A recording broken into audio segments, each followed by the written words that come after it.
بسم الله الرحمن الرحيم. عن ابي هريره رضي الله تعالى عنه قال قال رسول الله صلى الله تعالى عليه وسلم ليس شيء اكرم على الله من الدعاء. رواہ الترمذی.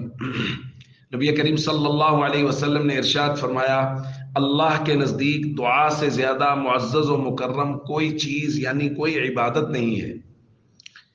دوستو، دعا کی نبی کریم صلی اللہ علیہ وسلم نے بہت تلقین فرمائی ہے اور اس کے بہت سے فضائل بیان فرمائے ہیں، اور اس سے بڑی کیا فضیلت ہوگی کہ نبی کریم صلی اللہ علیہ وسلم فرما رہے ہیں کہ اللہ کی نظر میں بہت زیادہ قابل عزت اور احترام عبادت جو ہے وہ دعا مانگنا ہے۔ ظاہر ہے جو عبادت قابل عزت اور قابل احترام ہے اس عبادت کے کرنے والے کی بھی اللہ کے یہاں بہت عزت ہے۔ اس لیے اگر ہم چاہتے ہیں کہ ہماری عزت لوگوں کے سامنے بڑھے، ہماری عزت اللہ کے سامنے ہو، تو پھر ہم دعا کا معمول بنائیں۔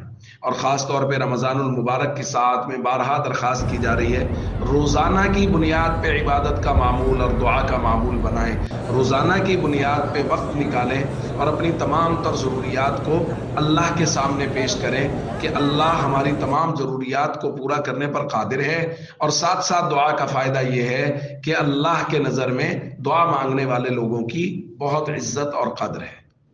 السلام علیکم ورحمۃ اللہ وبرکاتہ۔